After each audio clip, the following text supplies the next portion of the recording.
Presidential candidate of the All Progressive Congress, Bola Tinubu, has met with labor leaders, organized labor, I should say, and members of civil society. The town hall meeting in Abuja was organized by the Labor Directorate of Campaign Council.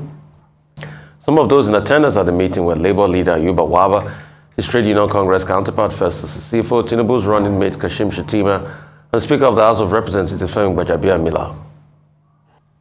Our nation has experienced many trials, battles, independence, wars, democracy have all been fought for and won.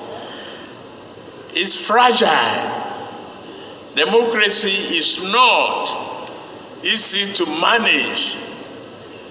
The competitiveness, the insults, the abuse, the frustrations, but yet democracy is the best form of governance, accountability, and transparency. For us, the challenges ahead are profound, but much more subtle than those of the past. We must do more than merely overcome the challenges.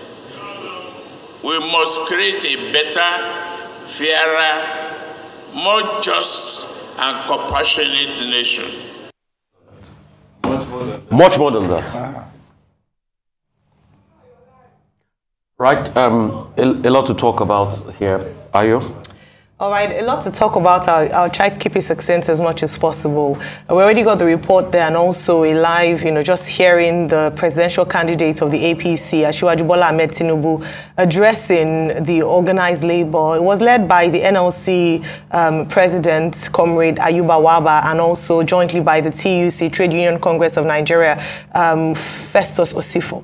Now, what he had highlighted, and this, by the way, was a town hall meeting in Abuja that held where he presented his action plan for a better Nigeria and also had the opportunity to engage these labor leaders. Traditionally, looking at the fight to democracy and also even in the democratic dispensation, the role of the organized labor cannot be underemphasized. They are known to hold government to account, present demands, and very importantly, represents the interests and rights of workers that they were elected to.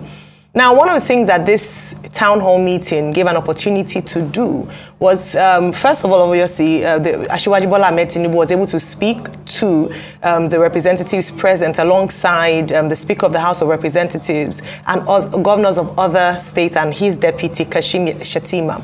He also went down memory lane, just highlighting the fact that he was once one of them, talking about his Nadeko days, how he fought, against the military government in order to transition, how he went on exile, and the fact that he could identify with them because he had walked their shoes as well. Now, this gave the workers an opportunity to present their charter of demands. Earlier this year, they had mentioned, the organized labor had said that they were going to hold presidential candidates to account, presenting their charter. Now, some of the things that are highlighted are education, healthcare, energy, security, and according to the meeting yesterday, they said chief of this was going to be on corruption. Earlier this year, Transparency International gave Nigeria its worst ranking with 154 out of 180 countries in terms of its corruption index, making it the worst under, unfortunately, this APC government.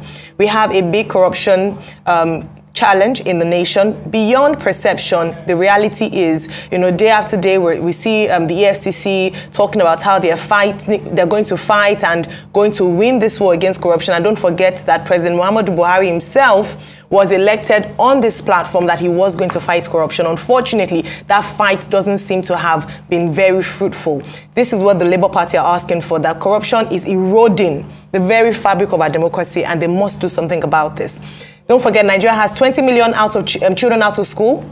They're fighting for education, quality education for Nigerians. And they also put in the charter that elected officials should have their children in schools in Nigeria. They talk about healthcare.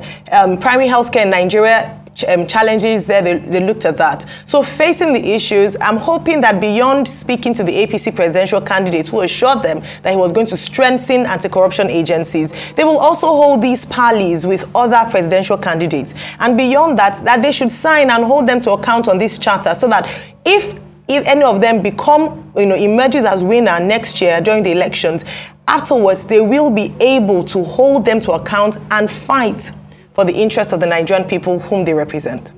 Dr. Batu? Okay. One, it's good to see the presidential candidate of the All Progressives Congress engaging with labor leaders. Before now, he had done so with business leaders in Lagos. And now yesterday, he met with labor leaders in Abuja as part of a series of targeted, properly focused engagement with various constituencies. Before then, it was also in Minna, where he met with SME entrepreneurs, and he has also been to Kano and other parts of the country.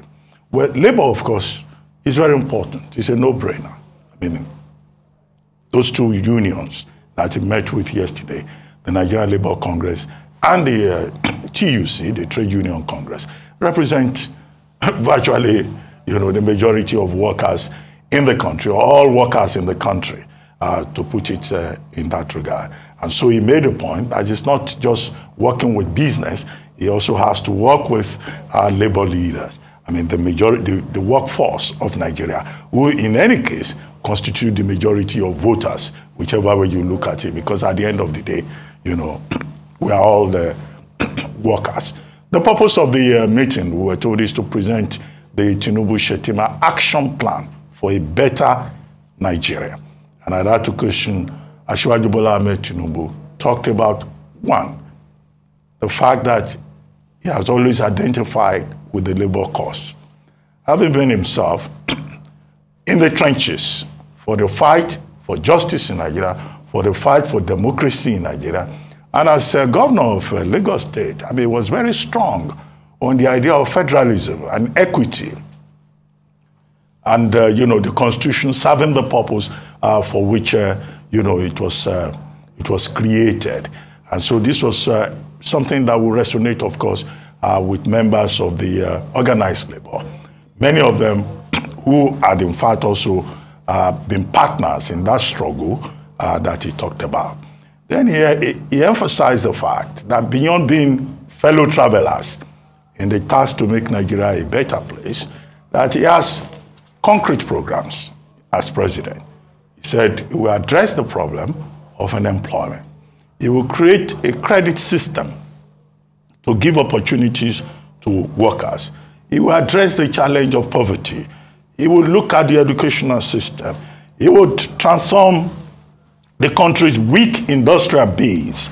Those are some of the issues he said he was going to do. And that as governor of Lagos State, he took Lagos State to a level where it became the 5th largest economy in the whole of Africa. And if you look at, the whole point that he was pushing, this is a point that he had, argued extensively about in his book on federalism. Progressive democratic socialism, progressive democracy, justice, equity, opportunities. All of these issues are issues that anyone can relate with. But what even made that meeting with labor more important is that he had amongst the labor leaders themselves, persons who are in his corner and who in fact used that platform also to promote him. Someone like Comrade Issa Aremu. I thought I read something about Comrade Issa Aremu telling his fellow comrades that, look, Asiwaju Bola Ahmed Tinubu is the best man for the job. Comrade Adam Sushiomole, who had also been president of the Nigerian Labour Congress, was also spoke on that occasion. And then, of course, the Charter of the Demand that you referred to, basically, they're asking for socio-economic justice, which workers can relate to. And they say they want total war on corruption. However, one fallout of that meeting has been some commentators, saying that, oh, there is trouble for Peter Obi, Mr. Peter Obi, the candidate of the Labour Party, that the candidate of the APC was meeting with labor leaders who are supposed to be in Asiwaju Bola Ahmed Tinubu's constituency. Well, those who are making that kind of point, they simply miss the point. They don't understand. In a democratic process, every candidate should be given the opportunity to engage with constituency, with stakeholders. The labor community is not a personal property of the presidential candidate of the Labour Party. So labor leaders have an interest to engage everybody, all the 18 presidential candidates. So I think it's important to put that out there, that in an open contest, no candidate should be restricted from having access to any constituency or stakeholders. So one thing has to be said, good engagement on behalf of, by the APC presidential candidate Bola Ahmed Tinubu. He needs to meet Labour, because Labour plays an integral role in this country. We can't deny that fact. Trade union congresses since the time of Pa Michael Imodu. We all remember how the 1945 or the 40s strike, led by the likes of Michael Imodu, fought the British colonial government. So it is not today that Labour has played a critical role in this country. They always play a great role. But the question is, the concerns raised about Nigerian workers, how is the presidential candidate of the APC going to create solutions? He talked about the textile factories out of Kaduna and parts of the north. Kano used to be a big industrial heartland, Bompai to be precise. What happened to those factories? How is he going to solve the problem? Because most of those problems that affected manufacturing were tied to our currency problem and the economy not doing well. I remember very vividly how we used to have a lot of lace-making factories in the southwest here. But when we had the currency crisis of 1986 January, most of those companies couldn't meet up any longer, so they shut down. SOCAS comes to mind, and some other lace-making factories. Thousands of jobs were lost. How is it going to revive our currency? Because you see, for manufacturing to be great, then you must be able to block loopholes that impede manufacturing. Economic conditions. How do you stop economic saboteurs? Our border is very porous. The likes of Adebowale, a lot of people forget, in the 70s in this country, started manufacturing refrigerators. At some point, yes, in case you're just hearing me, refrigerators were made in Nigeria, Debo refrigerator. But we all know what happened to the likes of Adebowale. Smuggling of other goods came in, and it stifled the manufacturing prospect of Nigeria. So it is not that we have not had Nigerians in the past that have tried producing things, but the economic parameters always act against them. So how is he going to solve the problem? There are 20.2 million out-of-school children. How is he going to solve the problem? That number will not reduce except we stop the problem of insecurity in other parts of the country. How is he going to solve the problem? There's problem of economic uncertainty. The over 30,000 or 30,000 minimum wage is almost impossible for workers to go home with that. I don't like to benchmark with a bag of rice, but the minimum wage can probably not get them a bag of rice. People are talking in terms of, I think Showore has talked about 100,000 being a sensible wage for workers to take home. Some people have made arguments about how are we going to solve those problems. So I'm happy Mr. Tinubu is talking to Labour, but he should also talk solutions, because you see, after all of this poetry of campaigns we have, it will end on the 25th of February, or probably a week after, when the winner have been announced. But let's not forget, we'll all have to come together to think through how we are going to solve the problems that confront us. Leaders will come and go, but Nigerian problem has still remained the same over the years. How can we solve them and start to provide solutions once and for all? We'll move on to the next story. Benue State Governor Samuel Ortom says issues dividing People's Democratic Party will soon be over. During an expanded stakeholders meeting at the government house in Makurdi, Ortom hinted that different factions are already resolving the matter, dividing them. Let nobody deceive you and think that we are the leadership, we are divided. We are not divided. We are strategizing. And by the grace of God, those issues that would have divided us, we are tackling them. And if there is need to inform you about the national politics, that we are going to do. But for us in Benue State, it is a seed matter that we are not divided.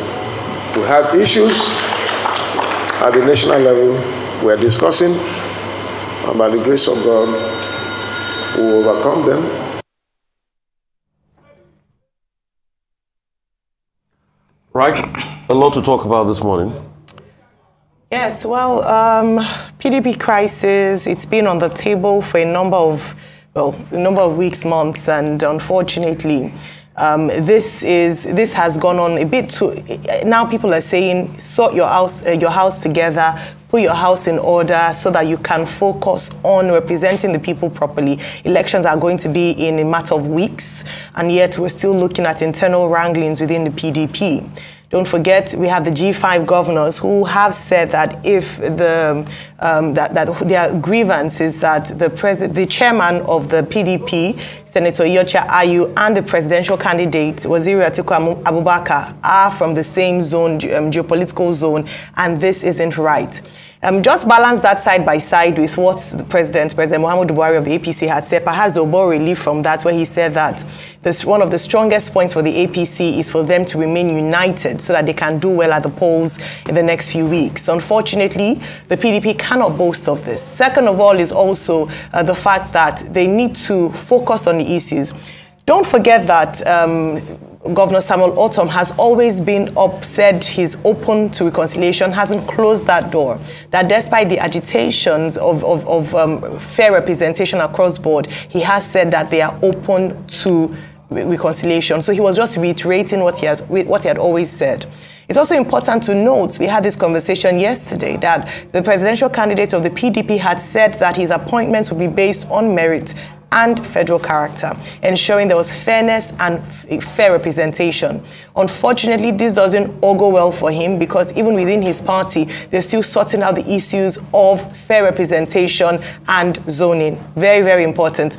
Also, just putting that side by the fact that if things are going to be sorted, there's been a reappointment. Senator Ademola Adeleke, the governor of Osun State, has now been made the coordinator of the Southwest region for the PCC, Presidential Campaign Council of the PDP, displacing or replacing Governor Seyi Makinde of Oyo State. More details will come up, but it'll be interesting to understand why in the face of these challenges. Dr. Matthew?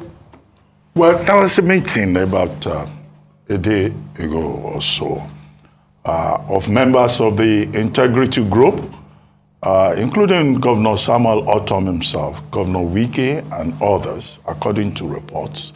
And then a team from the presidential campaign, the Atiku campaign, led by Governor Fintiri of Adamawa. And that meeting was part of attempts, to resolve the conflict within the party. But at that particular meeting, we were told that, look, nobody shifted grounds. The Fintiri-led group was saying, well, whatever grievances that the Integrity Group had put on the table will be addressed after the election. And that in itself was a major point of disagreement. Governor Ortom was there, according to the reports. Governor Makinde was there. Governor Ifeanyi Ugwanyi was there. Other members, of the Integrity Group were present. So at what point, was it before that meeting or after that meeting that Governor Ortom is now saying PDP will overcome its challenges and that groups are talking among themselves? Well, the main oxygen of a politician is optimism. You will never find a politician who is not an optimist. So politicians are always looking forward to a better tomorrow. However, the development after that meeting was that the presidential candidate of the People's Democratic Party now decided to appoint Governor Adeleke of Osun State as the coordinator of the presidential campaign, PDP Presidential Campaign Council in the Southwest, thus removing Governor Makinde. And it's understandable. One, they've not been able to reach any agreement with the Integrity Group, a wing of the PDP still. Two, Governor Makinde and others had also made it clear that they will not campaign at the presidential level for the PDP. In Port Harcourt, for example, the campaign vehicles there, under the leadership of Governor Wike of the PDP, do not have Atiku Abubakar's pictures. The same situation is what obtains in Oyo State, where Governor Makinde himself is looking for a second term, but he has not shown up at any of the major campaigns or rallies held by the presidential candidate of the party. It therefore makes sense to say, well, since you are indifferent about the campaign, the presidential candidate has now chosen Governor Adeleke of Osun, who has shown great enthusiasm at the various rallies that have been held, and at every rally, almost engaging in a dancing competition with Dino Melaye and, with all those moves. So he has been rewarded for his enthusiasm, and I think it's a natural thing for the presidential candidate to say, well, we have an alternate governor in the Southwest who will dance and sing and campaign and paste posters. So, fair enough, isn't it? I mean, because of time, I'll just make a quick comment. The new decision the PDP has made to move on and bring in somebody to coordinate their campaigns in the Southwest is in line with the saying that nature abhors a vacuum. If the G5 Integrity Group have been fighting the larger body of the PDP all this while, based on their own convictions, the larger body will have to move on at some point to make its own decisions. Nature abhors a vacuum. Probably, if they settle, they can come back together and realign. But nature abhors a vacuum. Hence, if Adeleke is there, they've been able to give him the job. But for me, the PDP will sort out its own problem at its time when their interests align. Political parties will sort out their problems when their interests align. The question I keep asking every day is, what is in your own best interest as a Nigerian people? And when will you get people that will align with your interest? That's all that matters for me. Politicians will be politicians. But the real issues that affect you need solutions. In the bid to connect to creatives opportunities around, they require to build sustainable careers professionals. The British Council, in partnership with Task, has put together a program for young creatives to grow and succeed. Musumola Ogiolu at the event was there, and she has this report. The Creative Economic Showcase program, an initiative of the British Council in partnership with Task, aims to stimulate links among Nigerian creatives by providing a platform to display their exceptional talents in film, music, fashion and dance at no cost to the exhibitionists. So this is our Creative Enterprise Support Program, and basically looking at the events post-COVID, a lot of creatives didn't have an opportunity to work during the pandemic, you understand? So what we're doing is providing support to platforms like Task and a few other platforms across Nigeria, to support artists to come back to showcasing and exhibition. What I'm doing is looking for opportunities, to partner with creatives to increase their success, increase their prosperity, and hopefully find lasting legacy and build connections between Nigeria and the UK. The project manager of Task, Debbie Romeo, says the program seeks to equip creatives with the skills they need to build a sustainable career through workshops, training in business and digital skills, access to new market, resources and financial opportunities. After the pandemic, as the pandemic was rolling out and people were getting more comfortable with coming out, British Council decided to support some creatives by giving them their space and providing some funding for them to be able to have a platform to perform, to get people around and use their backdrop to be able to draw attention to themselves. So that's the main foundation behind the idea, to get creatives together, talk to them about their difficulties, create training programs for them like the one that we just saw, where people talk to them about practical things that they can do to improve their profile, to improve their performances, which is what is tied under the creative hustles, and then the showcases of our performances and showing their talents to the world. The whole world is open to hearing from Africans. If you really traveled around the world before, you know that the impression about Africans is sort of like we're like the backward citizens of the world. It's not a true thing, but that's how we are treated generally. But I think that something happened in COVID where everybody got a chance to see, and they saw that the Africans are really the ones that have that ginger, have that authenticity, have the culture, have the music. And I think it's the time for African culture to conquer the world. The objective of this program is to build a strong British Council Nigeria Arts alumni network by increasing the creation of new art and sharing the art with audiences.